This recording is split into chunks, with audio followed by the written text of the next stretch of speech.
یا تلاوت قرآن کی تلاوت کرنے والے کو برا بھلا کہتے ہیں اور اس سے کہتے ہیں کہ بھائی آپ تعلیم میں بیٹھو، فضائل اعمال کی تعلیم سنو پہلے، یہ بھی باتیں غلط ہیں اور سراسر جہالت کی باتیں ہیں، یہ نادانی اور بیوقوفی کی باتیں ہیں، اس لیے کہ حدیث تو بعد میں ہے، پہلے قرآن ہے، جو بیٹھ جائے گا اس کو ثواب مل جائے گا، جو نہیں بیٹھے گا وہ اس کا معاملہ الگ ہے۔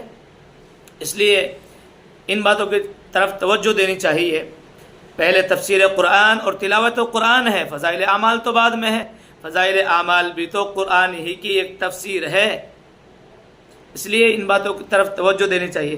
فضائل اعمال کی تعلیم کے مقابلے میں تلاوت قرآن اور تفسیر قرآن کو غیر افضل عمل قرار دینا غلط ہے، بلکہ یہ تو قرآن کریم کی توہین ہے۔ حدیث میں تلاوت قرآن کو افضل الذکر کہا گیا ہے، اور اعمال میں کون سا عمل افضل ہے یہ میں اور آپ متعین نہیں کر سکتے ہیں، کوئی عالم یا تبلیغ کا امیر یہ طے نہیں کر سکتا ہے کہ کس عمل پر کتنا ثواب ملے گا، بلکہ یہ تو صاحب شریعت کا کام ہے۔ ہم اپنے عقل اور قیاس سے کسی عمل کو افضل قرار نہیں دے سکتے ہیں، یہ تو صرف شارع علیہ الصلاۃ والسلام کا حق ہے۔ اس لیے بے سند اور غلط باتوں کو بیان کرنے سے احتراز کرنا چاہیے، اپنے بڑے اکابروں کی رہنمائی میں اور ان کی صحبت حاصل کرنی چاہیے، اور اپنے علماؤں کی رہبری میں، اپنے ائماؤں کی رہبری میں آدمی کو کام کرنا چاہیے۔ اسی طرح ایک بات یہ بھی بیان کی جاتی ہے بہت ساری جگہوں پر کہ جب گشت کر کے گشت کرتے ہیں تو جس بستی میں گشت ہوتا ہے، گشت کرنے سے اس بستی میں گشت کرنے کی وجہ سے قبرستان والوں سے عذاب ہٹا لیا جاتا ہے، مردوں سے عذاب ہٹا لیا جاتا ہے۔ اگر کسی بستی میں قبر والوں کو عذاب ہو رہا ہو اور اس بستی میں گشت کیا جائے تو گشت کی برکت سے ان قبر والوں سے عذاب ہٹا دیا جاتا ہے۔ یہ بات بالکل غلط ہے، سراسر غلط ہے اور بے بنیاد بات ہے۔ اللہ کی ذات سے کوئی بعید نہیں ہے کہ اللہ تعالیٰ کس چیز پر معاف فرما دے، کس چیز پر اللہ تعالیٰ مغفرت فرما دے، لیکن ہمیں کیا معلوم کہاں پر کس کو عذاب ہو رہا ہے، کس کو عذاب نہیں ہو رہا ہے۔ ہاں، یہ بات اس طرح بیان کرنا یہ بالکل غلط ہے، اس طرح اس کو بیان نہیں کر سکتے ہیں۔ اس طرح کی باتوں کو شریعت سے جوڑنا، قرآن و حدیث سے جوڑنا درست نہیں ہے، ایسی باتوں کو ترک کرنا چاہیے، بلکہ مستند باتوں کو، مدلل باتوں کو بیان کرنا چاہیے۔ اللہم احفظنا منہ۔ ایک بات یہ بھی ہے، بہت سارے تبلیغ والے بار بار یہ بولتے ہیں،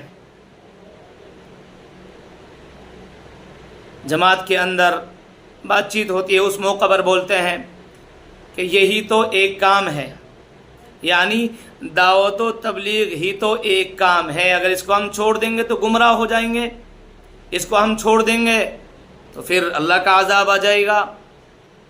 یہی بولتے ہیں کہ یہی تو ایک کام ہے۔ ہمارے اکابر کہتے ہیں، علماء کہتے ہیں کہ آپ اس طرح غلط بولتے ہیں، بلکہ ہمارے اکابر، ہمارے علماء تو یوں کہتے ہیں، یوں مت کہا کرو، بلکہ یوں کہا کرو کہ یہ بھی ایک کام ہے، دعوت و تبلیغ بھی ایک کام ہے۔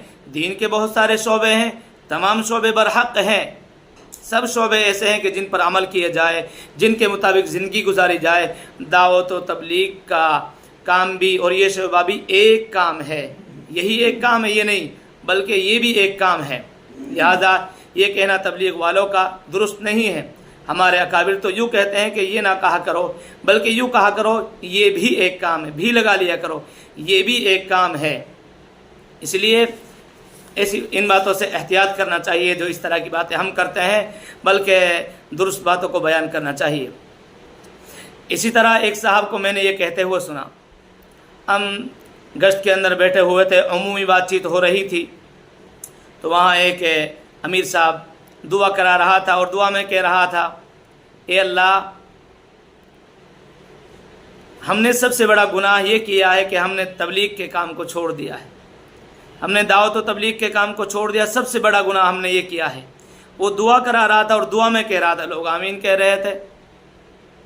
اللہ کے رسول نے تو یوں فرمایا ہے، اکبر الکبائر من اشراک باللہ، کہ بڑے بڑے گناہوں میں سے تو اللہ کے ساتھ شرک کرنا ہے، ماں باپ کی نافرمانی کرنا ہے، کسی کو ناحق قتل کرنا ہے اور جھوٹ بولنا ہے۔ لیکن سب سے بڑا گناہ یہ کیسے ہو سکتا ہے؟ ہاں یہ بات ہے، دعوت و تبلیغ کا کام کرنا چاہیے، امر بالمعروف نہی عن المنکر کو کرنا چاہیے، نہیں چھوڑنا چاہیے، لیکن سب سے بڑا گناہ یہ نہیں ہو سکتا ہے۔ اسی طرح لہذا اہل تبلیغ کا یہ کہنا کہ سب سے بڑا گناہ ہم نے یہ کیا کہ تبلیغ کے کام کو چھوڑ دیا، یہ غلط ہے۔ اس لیے ہر بات کو سوچ سمجھ کر کہنا چاہیے، اپنے علماء سے پوچھنا چاہیے۔ لہذا تبلیغ کو چھوڑنا سب سے بڑا گناہ نہیں ہو سکتا ہے۔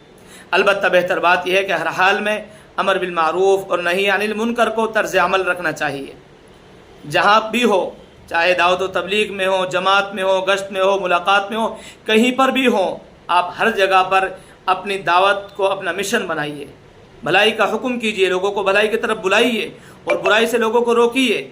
اس کو محدود مت رکھیے ملاقاتوں کے اندر ہی، گشت کے اندر ہی، جماعت کے اندر ہی، بلکہ رات میں، دن میں، ہر موقع پر، ہر محل پر، ہر جگہ پر، گھر پہ، مکان میں، بازار میں، دکان پر، رستوں پر، کہیں پر بھی ہو، آپ بھلائی کا حکم کیجیے اور برائی سے روکنے کی کوشش کیجیے۔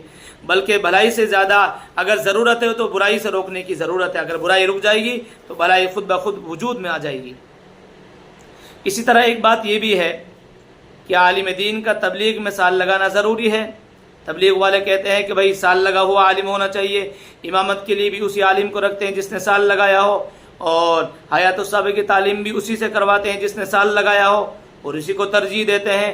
جس نے سال نہ لگایا ہو اس کو امام بھی نہیں رکھتے ہیں، امامت پر بھی نہیں رکھتے ہیں، اور اسے حیات الصحابہ کی تعلیم بھی نہیں کرواتے ہیں۔ چاہے سال لگایا ہوا عالم دین بالکل بیچارہ کمزور ہو، اس کی صلاحیت کچھ نہ ہو، لیکن امامت اسی سے کروائیں گے اور اسی سے حیات الصحابہ کی تعلیم کروائیں گے، حالانکہ وہ بیچارہ اتنی صلاحیت نہیں رکھتا کہ وہ حیات الصحابہ کی صحیح طور پر تعلیم کر سکتے ہیں۔ لہذا اس طرح کی باتیں کرنا یہ بالکل درست نہیں ہے۔ البتہ یہ بات ہے کہ اگر آپ کے پاس عالم دین کے پاس وقت ہے تو سال لگانا چاہیے، اچھی بات ہے، سال نہیں 2 سال لگاؤ، 3 سال لگاؤ، اگر وقت ہے تمہارے پاس۔ اگر وقت نہیں ہے، اللہ نے صلاحیت دی ہے تو مدرسے میں پڑھانا چاہیے، قرآن کی تعلیم دو، حدیث کی تعلیم دو، فقہ کی تعلیم دو، مسائل کی تعلیم دو، اپنے علم کو لوگوں کے لیے پھیلاؤ اور علم کو پھیلانے کا ذریعہ بنو۔ اگر وقت ہے اللہ کے راستے میں جانا چاہیے، اس سے کوئی انکار نہیں ہے، اللہ کے راستے میں وقت لگانا چاہیے۔ لیکن لوگ تو یوں کہتے ہیں کہ سال لگانے سے 4 چاند لگ جاتے ہیں، یہ بات تو غلط ہے۔ ایسی باتوں سے پرہیز کرنا چاہیے، ان باتوں سے علماء کی توہین ہوتی ہے۔ بے شمار علماء ایسے ہیں جنہوں نے وقت اللہ کے راستے میں سال نہیں لگایا تو ان کی توہین لازم آئے گی، اور جو صلاحیت والے علماء ہیں ان کی توہین لازم آئے گی۔ اس لیے حیات الصحابہ کی تعلیم اس عالم دین کو کرنی چاہیے جو اتنی صلاحیت رکھتا ہو اور اتنی قابلیت رکھتا ہو کہ عربی عبارت پڑھ سکے، اعراب لگا سکے، صحیح طور پر ترجمہ کر سکتے اور صحیح طور پر اس کی تفسیر اور اس کے مطلب کو لوگوں کے سامنے بیان کر سکے۔ لیکن لوگ تو یہ کہتے ہیں، دعوت و تبلیغ کے امیر اور ذمہ دار تو یہ کہتے ہیں کہ بھائی حیات الصحابہ کی عبارت اور بس ترجمہ ہونا چاہیے۔ یہ بات تو غلط ہے۔ بھائی صحابہ کا حیات الصحابہ کا مقصد کیا ہے؟ صحابہ کی زندگی کو کھول کھول کر بیان کرنا، ان کے واقعات کو کھول کھول کر بیان کرنا۔ آپ عبارت اور ترجمہ سے حیات الصحابہ کو نہیں سمجھ سکتے ہیں، بلکہ اس کی تفسیر بھی اور اس کی تفصیل بھی ضروری ہے۔ اس کو کھول کھول کر بیان کیا جائے تب جا کے حیات الصحابہ کی تعلیم کا مقصد حاصل ہوگا۔ اس لیے ایسے عالم دین سے حیات الصحابہ کی تعلیم کرائی جائے جو اتنی صلاحیت اور قابلیت رکھتا ہو، جو حیات الصحابہ کی عبارت کو بھی پڑھ سکتا ہو، اس کے ترجمے کو بھی کر سکتا ہو اور صحیح طور پر لوگوں کے سامنے اس کو سمجھا سکتا ہو۔ اس لیے آپ حضرات ان باتوں کی طرف توجہ دیں۔ مجھے امید ہے کہ آپ ان باتوں پر عمل کریں گے۔ من گھڑت باتوں کو بیان کرنا، حدیث کہہ کر بیان کرنا، اللہ کے رسول صلی اللہ علیہ وسلم نے سخت وعید فرمائی، اور آپ نے فرمایا جو میری طرف بے سند اور من گھڑت باتوں کو بیان کرے گا، موضوع حدیث کو گھڑ کر بیان کرے گا اور میری طرف ان باتوں کی نسبت کرے گا، اس کا ٹھکانہ جہنم ہے۔ اور یہ وہ باتیں ہیں جو میں نے آپ حضرات کے سامنے رکھی ہیں، یہ عام طور پر لوگ ان کو بیان کرتے ہیں، پڑھے لکھے طبقے والے بھی ان کو بیان کرتے ہیں، بیچارے جو سنی سنائی باتیں ان کو بیان کرتے ہیں اور لوگ سنتے ہیں۔ اماموں کو چاہیے، علماؤں کو چاہیے ایسی مجالس میں بیٹھیں اور اگر کوئی غلط بیان کرتا ہے اس کو روکنے کی کوشش کریں اور ان کو صحیح طریقہ بتائیں، صحیح راستہ بتائیں ان کے لیے۔ انشاءاللہ اگر آپ حضرات روک لگائیں گے اور بتائیں گے تو عمل کریں گے انشاءاللہ۔ ایسی بات نہیں ہے، وہ بیچارے پڑھے لکھے نہیں ہوتے ہیں، ان کے پاس اتنا علم نہیں ہوتا ہے، وہ تو بیچارے بغیر علم والے ہوتے ہیں، لا علمی کی وجہ سے ان باتوں کو کہہ دیتے ہیں، سنی سنائی باتوں کو کہہ دیتے ہیں۔ اس لیے ہمارے علماؤں کو چاہیے کہ ایسی باتوں پر روک لگائیں اور صحیح طور پر ان کو بتائیں کہ صحیح بات کیا ہے۔ اور اسی طرح ہمارے اماموں کو چاہیے کہ بیٹھیں ایسے موقع پر اور ان کو صحیح طور پر بتائیں۔ اگر کوئی غلط بیان کرتا ہے تو پیار محبت کے ساتھ سمجھائیے، ماننے والے لوگ ہیں، مانیں گے آپ، ان کو بتاؤ، ایسی بات نہیں ہے۔ آپ بڑے عالم کی طرف رجوع کرو، صحیح عالم دین کی طرف رجوع کرو، وہ آپ کے لیے صحیح بات بتائے گا۔ اللہ مجھے بھی اور آپ سب کو ان باتوں پر عمل کی توفیق نصیب فرمائے۔